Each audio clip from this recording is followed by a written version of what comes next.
At 50, I'm a crusty old man.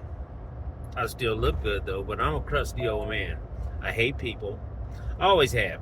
But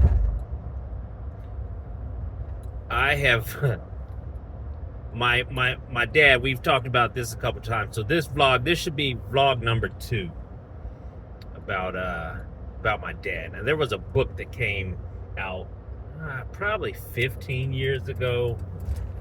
Things my dad would say or something like that. I forget what it was. Dad sayings or something. But my dad had this. He had this one thing that shocked me that he said, and I stopped asking him for money. And what he was meaning is, grow up. It's time to grow up. It's time to start moving from boyhood to manhood. And remember at 14, I think I was 14, 15 was the cotton thing. If you don't remember it, it's back there. It's back in the videos. Go check that one out. That's a good one. Anyway, I was young and I was starting to work, but I was still trying to hang on to my parents. And remember, we didn't have anything, and I thought we did, but we didn't. So I got a job, but I was still asking $20 here. Can I get this here? Can you give me some shoes? What can we do? What can you do for me? And for the young people, you just kind of got to get out of that. There's some things you are going to have to suffer through. But I remember the exact time when I no longer asked my dad for money unless I actually needed it and he saw that I needed it. Then he would help me. But other than that, he had to let me. And he knew this. I didn't know it at the time. I thought he was just being a mean old man. He had to let me suffer and go through some things, and it was painful for him to watch. But he had to do it in order to let me grow, let me figure it out, and let me be a man. I believe it was cutting grass or something. There's a couple different stories to that, because he and I were together for one summer, for a whole summer. And I was, at first, I was just a bad, I was a horrible kid. I was always in trouble, always in fights, but I was always in fights because I was small.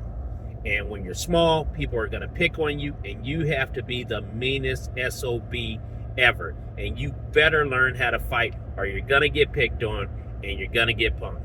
And I was not going to get punked, so I'm constantly fighting. But I can't blame it on the bullies. I can't blame everything on everything else. Some of the stuff I brought on myself. But let's get into what my dad said. That's what you're here for. I wanted some money. I think I needed like $20-$30 for something. I didn't want to pay for it. I wanted my father to pay for it. And in his wisdom, being an old man and me being a young man, he saw right through my BS. I said, hey, Dad, I need $20-$30 for this. He said, where's your money? Oh, I got that, and this is going on, and I can't really use that. He said, okay.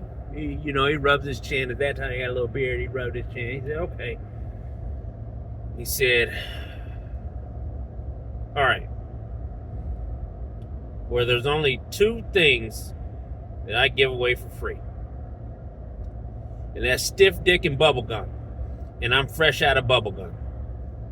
You can have either one you want to. I don't have $30, but those are the 2 things I have. I got some stiff dick and bubble gum.